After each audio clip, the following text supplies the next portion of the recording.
अभी हमारे गृह मंत्री जी पर बहुत से लांछन उछाले गए और उनको कहा गया उनको बर्खास्त करिए।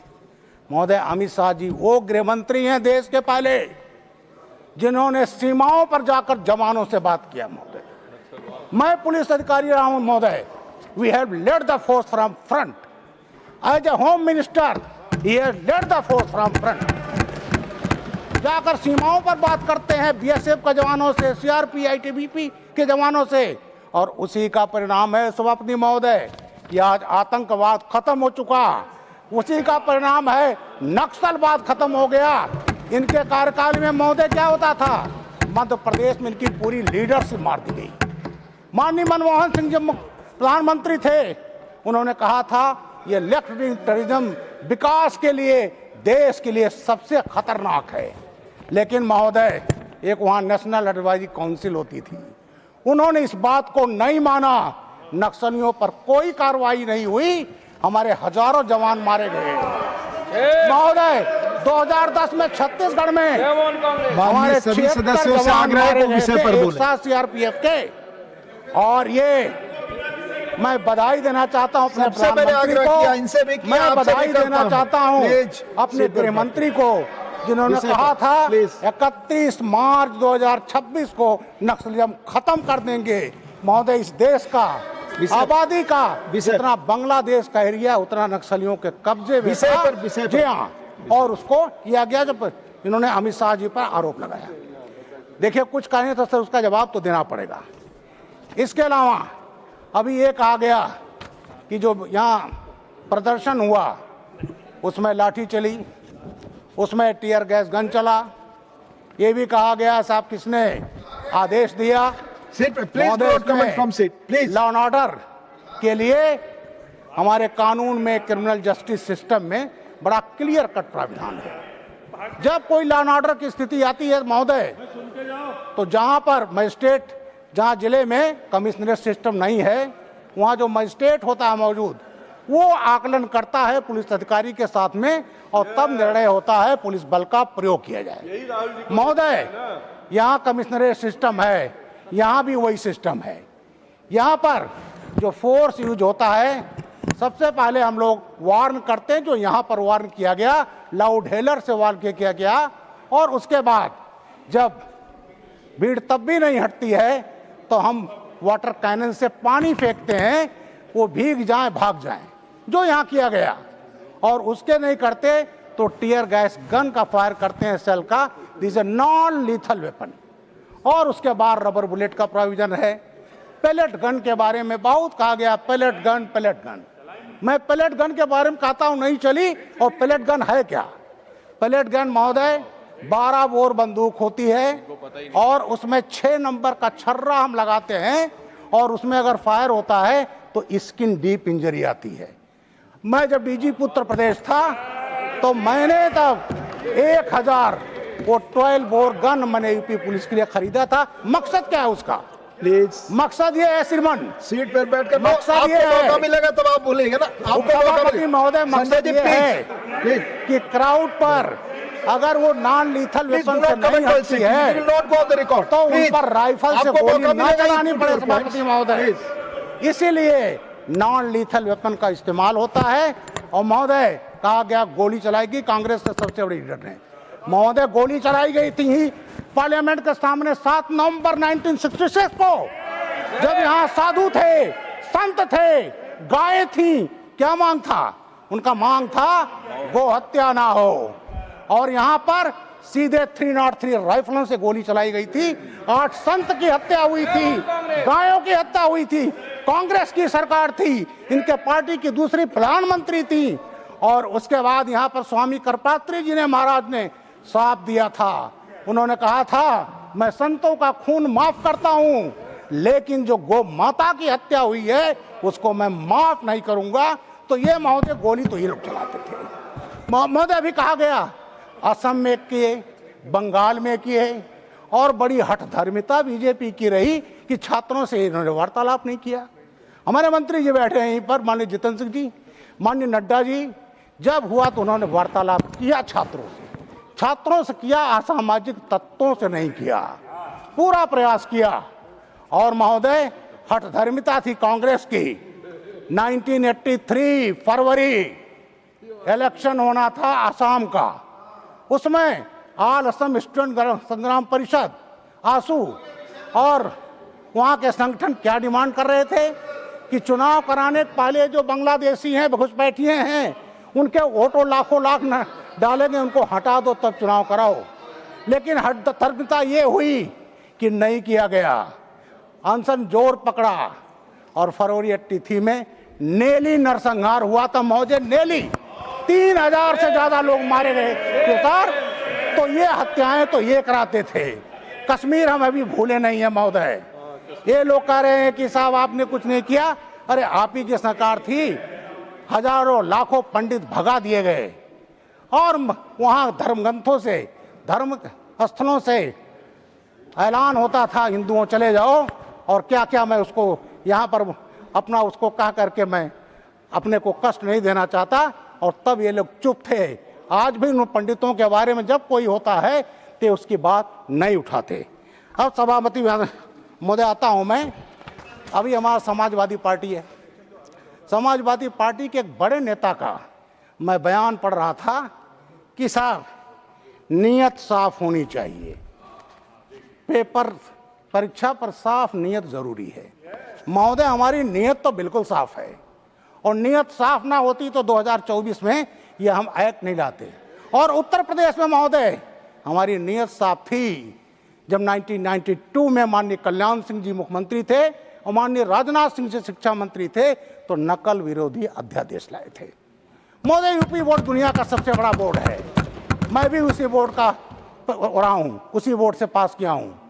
और जब ये हुई, ईमानदारी से परीक्षाएं होने लगी, क्योंकि जब एक सरकार 1989 में आई थी तो नकल का बोलबाला था, इसलिए जरूरत पड़ी, तो हमारी नीयत साफ थी। लेकिन जब 1993 का चुनाव हुआ तो समाजवादी पार्टी के बड़े नेता ने खुलेआम कहा था हमारी सरकार आएगी, कोई लड़का फेल नहीं होगा। महोदय परीक्षा में परीक्षा देते हैं तो फेल भी होते हैं, पास भी होते हैं।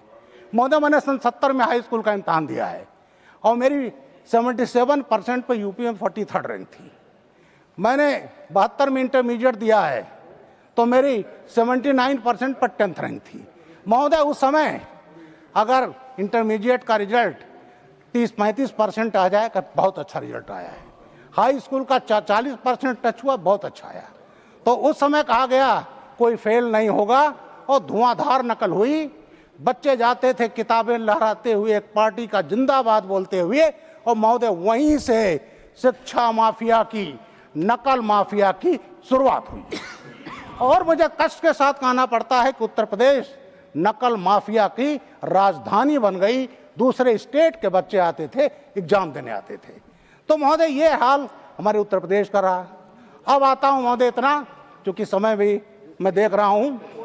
उसके बाद उसका परिणाम ये हुआ, एक सरकार आई 2003 से 2007, और उसमें पुलिस जवानों की भर्तियां हुई, और जब भर्तियां उसमें 14 IPS अफसर थे, उन्हीं को बार बार लगाया जाता था।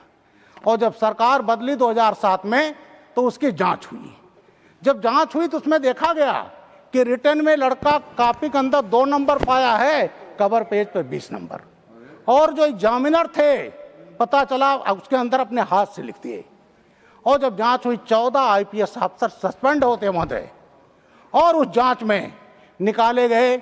उसके बाद हाईकोर्ट गए, हाईकोर्ट ने कहा कि जो लोग क्लीन हैं उनको पास कर दीजिए, और जो लोग गड़बड़ किए, जिनकी कापियां हाथों से लिखी गई हैं, उसको जो है छोड़ दीजिए। तो महोदय यूपी में हुआ। अब उसके बाद क्या था महोदय, हम ही DGP थे, तो हम लोगों ने बनाया भर्ती परीक्षा और प्रोन्नति बोर्ड। उस समय कोई मुझसे कहता था, मैंने कहा मुख्यमंत्री जी आज चाहें कि एक सिपाही भर्ती करवा लें तो नहीं करा सकती, और वो परीक्षा फुल प्रूफ थी। उसके बाद सर 2012 में सरकार आती है, फिर समाजवादी पार्टी की। तो ये कहा गया उसमें कि हम देखेंगे कि ये लोग, इनको कोई दिक्कत ना हो सिपाही भर्ती में। तो महोदय ना रहेगी बांस ना बजेगी बांसुरी। परीक्षा जो होता था रिटर्न एग्जाम, जिसमें मिनिमम क्वालिफिकेशन इंटरमीडिएट है, रिटर्न खत्म। रिटर्न खत्म कर दिया गया और केवल जो कुछ फिजिकल होता है, गेंद फेंका 20 फीट लिख दिया 60 फीट, और वो किया गया और वो करके लिखित परीक्षा ही खत्म कर दिया गया। और जो नकल करके बच्चे लाए थे 80%, 90% हाई स्कूल इंटरमीडिएट उस पर, और उस पर महोदय सिपाहियों की भर्ती हुई, भ्रष्टाचार हुआ। तो महोदय ये चीजें, इतना ही नहीं छोड़ा गया। पीसीएस हमारे यहाँ उत्तर प्रदेश पीसीएस, उसमें भी घपला किया गया। एक ऐसे व्यक्ति को चेयरमैन बनाया गया जिसका आपराधिक इतिहास था, उसकी क्षमता नहीं थी।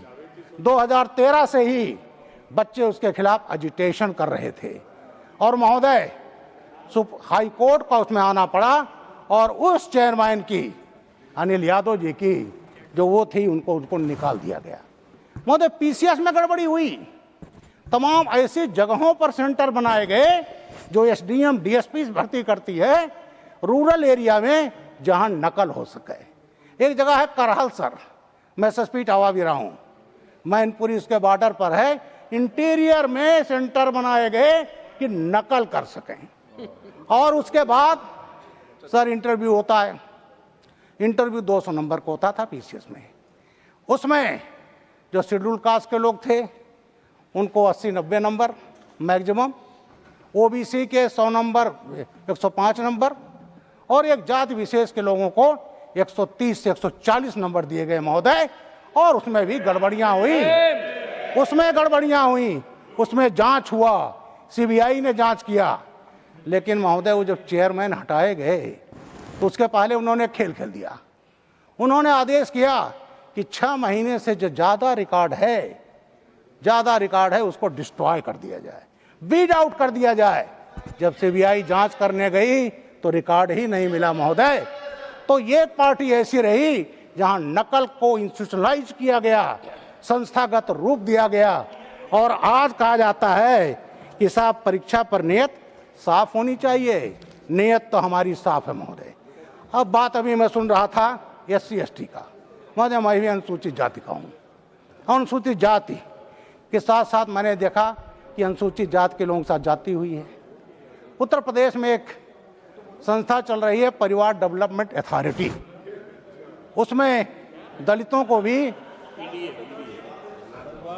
परिवार डेवलपमेंट अथॉरिटी, उसमें दलितों को भी भ्रमित किया जा रहा है महोदय। वो पार्टी जिसने बाबा साहब के नाम पर बना था कन्नौज मेडिकल कॉलेज, बाबा साहब का नाम हटा दिया। इतनी नफ्तर बाबा साहब थे। जब योगी आदित्यनाथ जी आए हैं तब जाकर उसका नाम हुआ भीमराव अम्बेडकर यूनिवर्सिटी। लखनऊ में जनेश्वर मिश्रा पार्क है महोदय, 376 एकड़ का पार्क है महोदय, उसका नाम था भीमराव अंबेडकर ग्रीन गार्डन। जैसे ही 2012 में पार्टी पावर में आती है, बाबा साहब की नाम पट्टिका नोच कर फेंक दी गई महोदय, और हो गया जनेश्वर मिश्रा पार्क महोदय। इतना नहीं, अभी गुरु पूर्णिमा थी, मैं संत श्रीमद रविदास जी को कोटि कोटि नमन करता हूँ।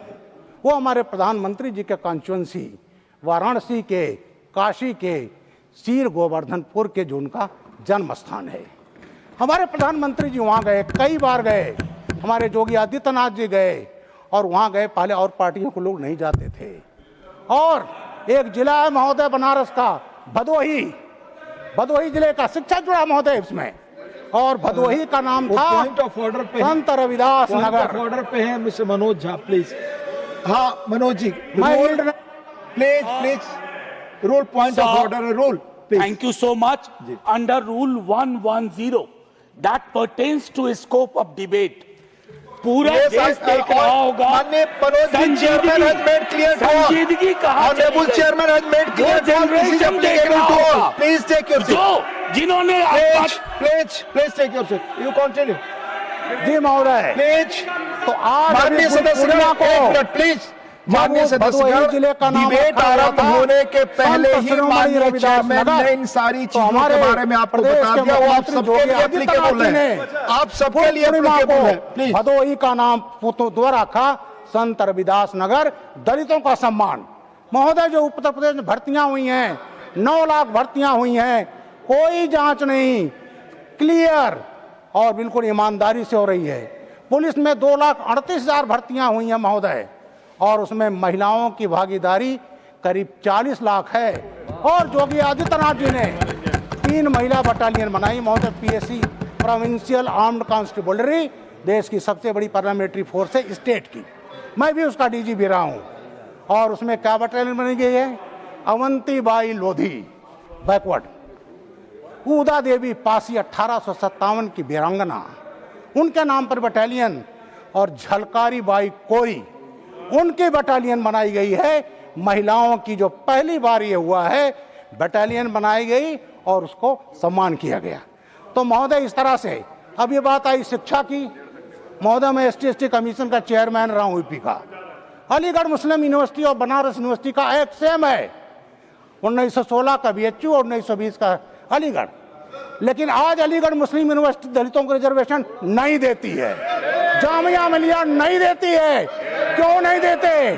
सेंट्रल यूनिवर्सिटी है, भारत सरकार का, हमारे सबका जो टैक्स का पैसे चलता है, लेकिन दलितों को हमारे कांग्रेसी भाई नहीं बोलेंगे उस पर, समाजवादी नहीं बोलेंगे कि दलितों को क्यों नहीं दिया गया। अगर दलितों को दिया गया होता तो आज हमारे हजारों इंजीनियर डॉक्टर ये होते, जो इन्होंने वंचित कर दिया।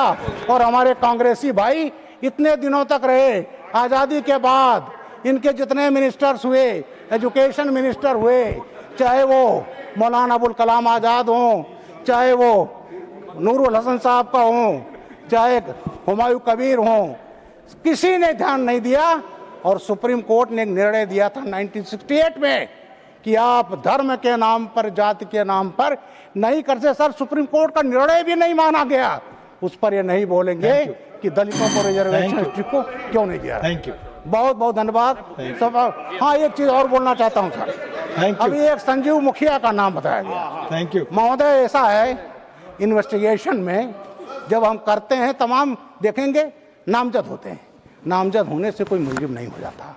जब इन्वेस्टिगेशन होता है थारो तो उसमें तय होता है कौन मुलजिम है कौन नहीं। अब तक फाइनली चार्जशीट लगती, जहां मुखिया की बात है उसको उठाया गया, जांच किया गया, लेकिन सीबीआई को उस नीट की परीक्षा में असंलिप्तता नहीं। लेकिन बिहार के और केस में था, वो जेल में था, जेल में गया, वो भुगत रहा है। लेकिन इस चीज को बताया गया कि साहब छोड़ दिया गया, ये फर्जी नैरेटिव है। तो ये कांग्रेस पार्टी ये सब तो फर्जी नैरेटिव गढ़ने के माहिर है। सभापति, बहुत बहुत धन्यवाद, बहुत बहुत धन्यवाद। Your point of order rule Yes, rule under 240. 240 There is a, sir, I made clear, yes. there is a limit to everything. There is a limit to everything. This forum cannot be, election speech. No, one cannot make an election speech here. This is exclusively out of the माननीय subject. सदस्य, सभी पक्षों को इसका ध्यान रखना है। Honourable chairman No, has sir. made it clear. This will not go on record, please. This is irrelevant. Please, no. Irrelevant. Shrimati Sagarika Ghosh ji, nothing, please. Please. नहीं, please. अच्छा, Thank you, sir. please. 1 minute, Sagarika ji. So please pause my time. क्या क्योंकि So please- जब कोई rule point of order उठाते हैं तो आप नॉर्मली समझ देते हैं। अभी संतोष जी ने भी पॉइंट ऑफ ऑर्डर का जिक्र किया। पॉइंट ऑफ ऑर्डर तो आप देते हैं, मगर अगर वो पॉइंट ही नहीं है तो फिर ऑर्डर कैसे होगा? ये प्रोफेसर साहब ने जो उठाया उस समय उठाना चाहिए था जब खरगे जी बिल से बाहर पूरा भाषण दे रहे थे, तब आप ये पॉइंट ऑफ ऑर्डर उठाना चाहिए था। ये तो जवाब दे रहे थे। आप इसलिए रूल का दुरुपयोग मत कीजिए। Thank you. Sagarika ji, no, only Pause my Sagarika time. Ji Please pause my time. Speak. Sagarika ji, Please restart my time.